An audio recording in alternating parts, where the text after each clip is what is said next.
नमस्कार। अखिल भारतीय ग्राहक पंचायत आपका स्वागत करती है। 24 दिसंबर को राष्ट्रीय उपभोक्ता दिवस के अवसर पर अखिल भारतीय ग्राहक पंचायत जागरूक पखवाड़ा मना रही है, जो 15 दिसंबर से अब 30 दिसंबर तक चलेगा। ग्राहकों को क्या क्या परेशानी हो सकती हैं, क्या क्या सावधानियां बरतनी हैं और क्या क्या उसके बचाव हैं, तो आज हम चर्चा करेंगे बैंकिंग सेक्टर पे। बैंकिंग के क्षेत्र में एक जागरूक ग्राहक को किस तरह से सावधानी बरतनी चाहिए, सावधानी के साथ साथ क्या परेशानी आती है, उनसे कैसे बचा जाए और उपाय ऐसे क्या हैं जिनसे कि जो घटना घटी है निजात पा सके या कि यानी उसे लाभ मिल सके, यानी कि उससे परिणाम मिल सके।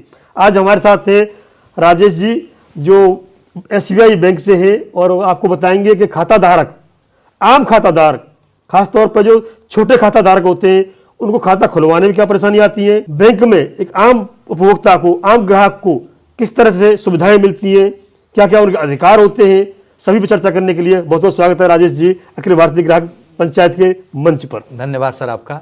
मैं अखिल ग्राहक पंचायत का भी आभारी हूं कि उन्होंने इस चीज़ पे मुझे थोड़ा बोलने के लिए मौका दिया।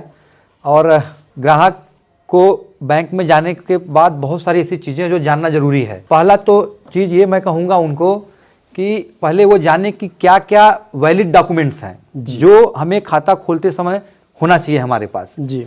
तो बैंक ने 5 वैलिड डॉक्यूमेंट्स रखे हैं। पाँच वैलिड डॉक्यूमेंट है। उसमें आपका आधार कार्ड है जी, ड्राइविंग लाइसेंस है जी, वोटर आईडी है, नरेगा कार्ड है और पासपोर्ट है जी। इन 5 डॉक्यूमेंट्स के साथ साथ पैन कार्ड भी होना चाहिए। अच्छा, पैन कार्ड आवश्यक है जी। इस और कोई भी व्यक्ति 18 साल का व्यक्ति खाता खोल सकता है। 18 साल का इसके लिए कोई निवास की आवश्यकता नहीं है। कोई अगर हमारा पास आधार कार्ड सपोज करो वाराणसी का है और हम दिल्ली में अपना खाता खोलना चाहते हैं तो खोल सकते हैं। इसके लिए कोई वैधानिक रुकावट नहीं है इसमें। आपने बताया 18 साल से ऊपर का, 18 साल के नीचे वाला व्यक्ति अपने पिता और माता के साथ खोल सकता है। तो माता पिता को गार्जियनशिप के रूप में रख करके खोल सकता है। परेशानी की थोड़ा सा चर्चा करें। हाँ, परेशानी का पहला तो है, मैं ये कहूंगा कि एक नॉमिनेशन खाता के बाद हम आज कोविड में देख रहे हैं बहुत सारा समस्या बैंक वालों के लिए भी हो रहा है और ग्राहक के लिए भी हो रहा है जी। हम अपने खाते में नॉमिनेशन जरूर करें, जिससे ग्राहक के लिए नॉमिनेशन करना आवश्यक है। आवश्यक नहीं है पर उसको करना चाहिए। अच्छा, क्योंकि हमारे बाद कोई हमारे परिवार को दिक्कत ना आए, हमारा पैसा जिनके जो हकदार हैं उनको मिलना चाहिए तो इसलिए नॉमिनेशन होना चाहिए। अगर आप पेंशन धारक हैं जी तो अपनी पत्नी का भी उसमें नाम जरूर जोड़वाएं जी। वैसे आप सारे खाते में अपना और अपने जो भी जिनको आप पैसा देना चाहते हैं उनके साथ ज्वाइंट रखें, ये सबसे अच्छी बात होगी। अच्छा, बहुत अच्छा बिंदु बताया आपने हमारे ग्राहकों के लिए कि कोई भी नॉमिनेशन होना चाहिए। अच्छा, इसके बाद जो है 2 योजनाएं सरकार ने शुरू किया है जी, प्रधानमंत्री सुरक्षा बीमा योजना और प्रधानमंत्री जीवन ज्योति योजना जी, जिसमें मात्र 24 रुपए सालाना देने से ग्राहक 24 रुपए सालाना देगा बैंक को जी। तो उसमें जो है उसको अगर कल के साथ कोई भी आकस्मिक दुर्घटना होती है जी तो बैंक उसके लिए 2 लाख रुपया उसको देता है, उसके परिवार को। अच्छा, 24 रुपए सालाना देने पर ग्राहक को न चाहते हुए कोई परेशानी आती है, अगर मेरे साथ कुछ दुर्घटना घटता है, होती है तो ऐसे में 2 लाख रुपया हमारे नॉमिनी को बैंक नॉमिनी को देगा। जीवन ज्योति योजना में 330 रुपए सालाना देने पे भी 2 लाख रुपए और मिलते हैं, वो किसी तरह से दुर्घटना हो। अच्छा, ये एक्सीडेंटल दुर्घटना के लिए था या किसी प्रकार की दुर्घटना के लिए? किसी बीमारी से भी हो गया या किसी वजह से भी हो गया, हाँ किसी भी तरह से कुछ हुआ हमारे साथ तो 2, यानी टोटल 4 लाख रुपया हो गया 354 रुपए में। 354 रुपए सालाना जमा करेंगे तो 4 लाख का आपके नॉमिनी को ये सुविधा मिलेगा। तीसरा हमारे पास एक जानकारी राशि मिलेगी। हाँ जी। तीसरा एक हमारे पास जानकारी का अभाव रहता है अटल पेंशन योजना। अच्छा, ये क्या है? ये भी एक पेंशन योजना है जो अपने कैजुअल वर्कर्स हैं जी और लोग जो ग्राहक हैं जिनकी सैलरी कम है, जिन्हें एक चाहते हैं कि मासिक आमदनी उनको मिले जी, तो 18 साल से लेकर के 40 साल का व्यक्ति जी, 18 से 40 साल का व्यक्ति इसको खोल सकता है जी, अटल पेंशन योजना। इसमें उसको जो है 40 साल के बाद 60 साल के बाद जीवन पर्यंत 60 साल के बाद जो रिटायरमेंट की उम्र है 60 साल, उसके बाद उसके जीवन पर्यंत जो है एक पेंशन मिलती जाएगी, एक पेंशन से मिलती जाएगी, जो अमाउंट सर्टेन अमाउंट होगा जो आपने जमा किया है, जो आपने जमा किया उसका बहुत मिनिमम अमाउंट होता है, एज के ऊपर आता है वो। 40 साल तो 20 साल ही पैसा देगा, उसको थोड़ा ज्यादा देना पड़ सकता है 5000 के लिए, है ना। तीसरी चीज है कुछ ऋण है जो हमारे छोटे लोगों को जो अपना रोजगार आगे बढ़ाना चाहते हैं। स्वरोजगार की आजकल हमारी बहुत मुहिम चली हुई है, स्वरोजगार भी हमारा लिखा हुआ है सामने, देखिए आप। स्वरोजगार सृजन के लिए हम काम करते हैं। तो जो लोग अपने रोजगार को आगे बढ़ाना चाहते हैं, नया रोजगार लेना चाहते हैं, ऑटो खरीदना चाह रहे हैं, रिक्शा खरीदना चाहते हैं, ई रिक्शा खरीदना चाहते हैं, उद्योग धंधे हैं, तो इसके लिए प्रधानमंत्री मुद्रा लोन है, जिसके लिए कोई भी गारंटी नहीं चाहिए, कोई भी व्यक्ति ले सकता है। रेडी पट्टी पे कहीं दुकान लगानी है, कुछ लगाना, उसको पैसे की धन की आवश्यकता है, तो वो 3 तरह के हैं। रेडी पट्टी वालों से याद आया मुझे, ये बहुत अच्छा काम है, लोग बोले से कर रहे हैं। तो इसमें क्या है कि साहूकार से लोन लेते हैं और शाम को ही वो अपने मतलब 10 रुपए ले जाता है एक्स्ट्रा, 100 रुपए देता है, 10 रुपए ले जाता है। इससे निजात पाने के लिए ये व्यवस्था की गई है। 3 तरह का लोन है इसमें, शिशु, किशोर और तरुण। अच्छा, शिशु में 50,000 रुपए, किशोर और तरुण जी। किशोर शिशु में 50,000 रुपए तक का लोन उसको बिना किसी गारंटी के मिलता है जी। और किशोर में 50,000 से ऊपर 5 लाख से नीचे। अच्छा, 50,000 से 5 लाख के नीचे। हाँ जी, ये किशोर में मिलेगा। किशोर में मिलता है। तरुण में 5 लाख से 10 लाख के बीच का। अच्छा, तरुण से बड़ा हो गया, 5 लाख से 10 लाख के बीच में। तो किसी का रोजगार और चल रहा है, उसको और धन की आवश्यकता है, तो तरुण के लिए वो कर सकते हैं। तो ये 3 योजनाएं हैं जिनको हमको मोटे तौर पर जानना चाहिए। ये ग्राहकों के मतलब रोजगार सृजन के साथ साथ अपने रोजगार में कहीं भी आवश्यकता होती है, जो आगे एंटरप्रेन्योरशिप चल रही है उसके लिए, तो ये सरकार की तरफ से ऋण सुविधा उपलब्ध है जी। तो इसको हमें इस पर ध्यान रख करके, इस पे काम करके, कभी भी हमें अगर ब्रांच में जा रहे हैं, हमें बैंक में जाएं, तो जरूर इन सब लोगों के बारे में जानकारी लें। चौथा चीज है, आपको आजकल लालच वाला चीज आ गया है। इस पर पहले आपको बता दूं मैं आपको, आजकल क्या है कि ज्यादातर चीजें डिजिटल हो गई है। पहले बैंक में जाते थे हर काम के लिए, बैंक में फिर एटीएम लगाए, अब नेट बैंकिंग, अब मोबाइल बैंकिंग आ गई है, और मोबाइल बैंकिंग के साथ कोड, स्कैन कोड वाला आ गया है। इन चीजों में QR कोड जो स्कैन करते हैं हम लोग, इन साथ साथ जो फ्रॉड है लोग हैं या जो हेराफेरी वाले लोग हैं सक्रिय हो जाते हैं जी। तो ऐसे क्या क्या लोगों की परेशानी आती है और क्या सावधानी है जी सर, दोनों पर चर्चा करें। फंस जाए तो निदान क्या है इसका जी, तीनों पर चर्चा करें आप। पहले तो देखिए कि जो डिजिटल तो गवर्नमेंट के पॉलिसी में है और ये होके रहेगा, हमेशा बढ़ते ही जाएगा, इसका विकास होगा। क्योंकि जैसे अब अगर और देशों में देखिए तो प्लास्टिक मनी जिसको बोलते हैं, ऑस्ट्रेलिया में जाइए वहां पे करेंसी प्लास्टिक मनी बोलते हैं। तो हमारे भी गवर्नमेंट इसी रूप पे काम कर रही है, तो इसके लिए डिजिटल बुरा नहीं है जी। अब आप सोचिए, एटीएम एक ऐसी चीज है कि आपका पैसा आपके लिए 24 घंटा अवेलेबल है जी। अगर आपके पास एटीएम कार्ड है, कल को हम बीमार हो रहे हैं, तो हमें हॉस्पिटल में कहीं किसी भी दिक्कत आ रही कहीं भी, तो आप 24 घंटे अपने पैसे का सदुपयोग कर सकते हैं जी। आजकल मशीन है, कहीं भी एटीएम में जाने की जरूरत नहीं है, किसी भी दुनिया के किसी भी जगह बैठ करके निकाल सकते हैं।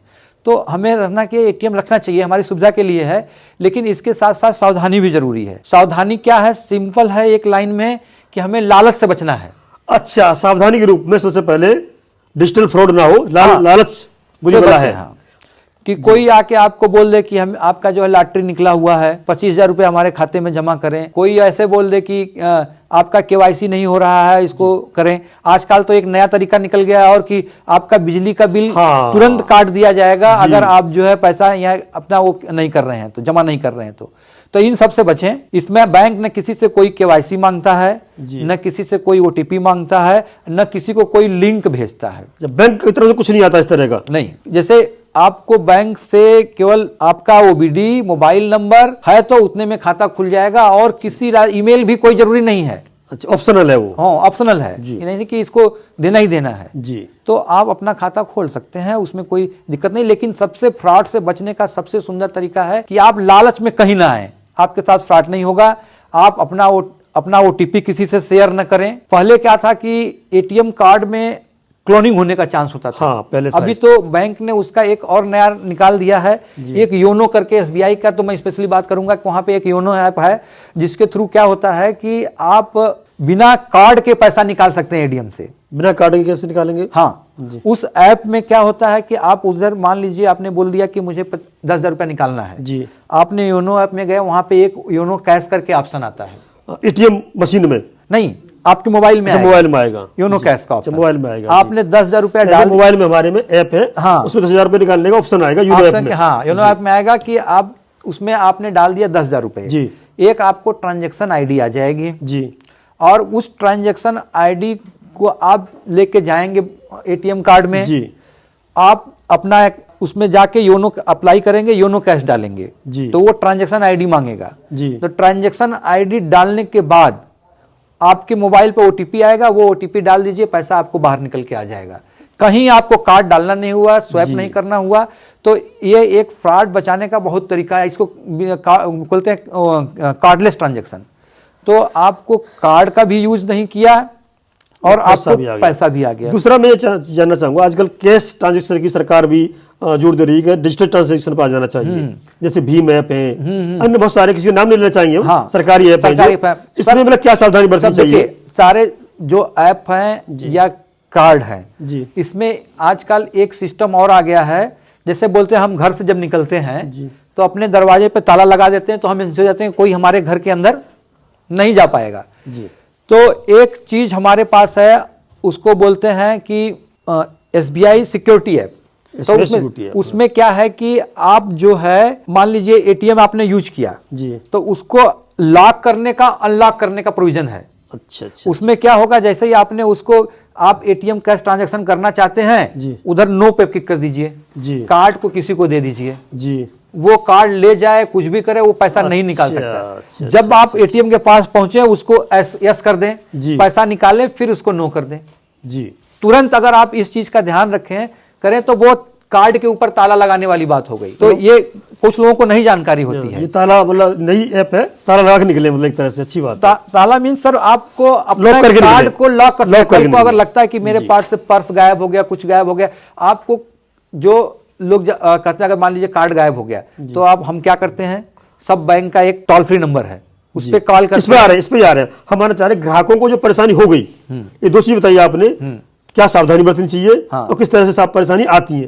किसी से परेशानी हो चुकी है, घटना घट चुकी है, उसके लिए क्या निदान है? पहला तो उसका निदान यह है कि आप जो है इमीडिएट उसके टोल फ्री सेंटर जो उनका है कॉल, उस पर जाकर के अपने कार्ड को बंद कराएं, उनको दर्ज कराएं कि मेरे से ये गलती हुई है या ये ऐसा घटना घट गया है, टोल फ्री नंबर पे इमीडिएट। क्योंकि सर वो तो अब हो सकता है कि ये घटना बैंकिंग आवर के बाद हुई, हाँ, कभी भी हो सकती है वो। पहले तो आप जो है उसको बंद कराएं जी। अगर बैंकिंग आवर चल रहा है तो इमीडिएट कोई भी नजदीक का बैंक है जी आपका, हाँ। अगर पीएनबी से हो रहा है या इसी पर्टिकुलर बैंक का नाम नहीं, किसी भी बैंक में हो रहा है तो उस बैंक के पास ग्राहक को जाकर के पहले बैंक में जाए कि मेरे साथ ऐसा हुआ है, मेरे सारे खाते पर रोक लगवा दें जी, और उसको खाते को बंद करें जब तक कि सारा समस्या सही और दुरुस्त न हो। अगर बैंक में ऐसा भी प्रावधान है कि आपकी वजह से गलती नहीं हुआ है जी, तो आप बैंक ग्राहक की गलती नहीं है तो जी, तो आप उस पैसे के लिए क्लेम करते। जैसे आपने ओटीपी नहीं शेयर किया जी, आपने किसी को अपना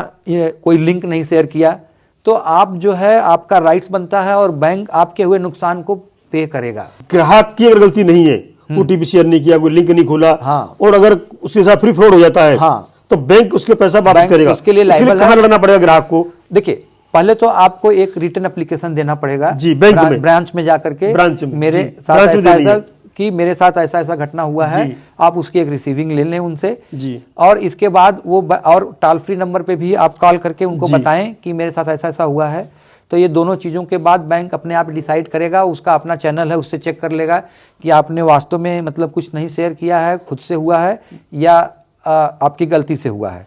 अगर उस पाया कि नहीं आपका कोई गलती नहीं, ग्राहक की गलती नहीं है, तो पूरा पैसा रिफंड करेगा। और लोग ले रहे हैं आजकल, बैंक भी उसकी अपनी, जब इन फ्रॉडों के लिए भी उन लोगों ने भी इंश्योरेंस कर रखा है, अगर ऐसा घटना घटता है तो उनको भी पैसा वापस मिलता है, तो उनके लिए कोई प्रॉब्लम की बात नहीं है। अच्छी प्रक्रिया बताई, ग्राहकों के लिए अच्छी जानकारी दी। अंत में ये जानना चाहूंगा मैं कि बैंक में बहुत लंबी लड़ाई लड़नी पड़ती है, कभी कभी लोकपाल तक पहुंच जाते हैं लोग बाग, तो इसके बारे में और बताएं कि लंबी लड़ाई के लिए तो लोकपाल जो नियुक्त किए गए अभी बैंकों में, तो कैसे पहुंचेंगे और लड़ाई को कैसे जीत सकता है एक ग्राहक?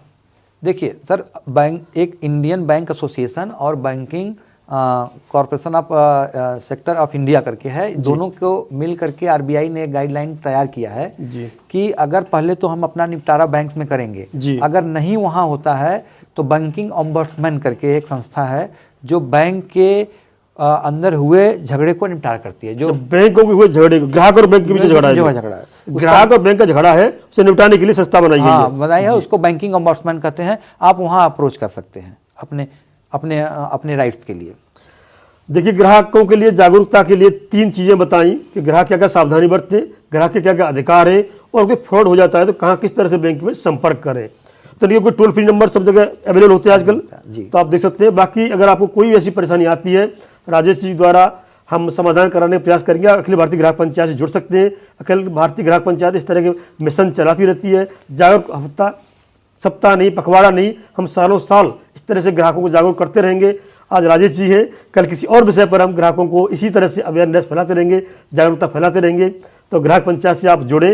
ग्राहक पंचायत की बहुत सारी जानकारी के लिए हमारे सभी प्लेटफॉर्म पर ग्राहक पंचायत की जानकारी है, चाहे फेसबुक हो, यूट्यूब हो, ट्विटर हो, वेब पोर्टल हो या इंस्टाग्राम हो, सभी पर ग्राहक पंचायत का आपको जानकारी मिल जाएगी। आप जुड़िए, अपनी समस्या को हमारे पास भेजिए, हम आगे एक्सपर्ट के पास भेजेंगे और समस्या का निदान दिलाने का भरसक प्रयास करेंगे। ये अखिल भारतीय ग्राहक पंचायत का प्रयास रहेगा कि आपको ग्राहक को न्याय मिले। जय हिंद, जय भारत।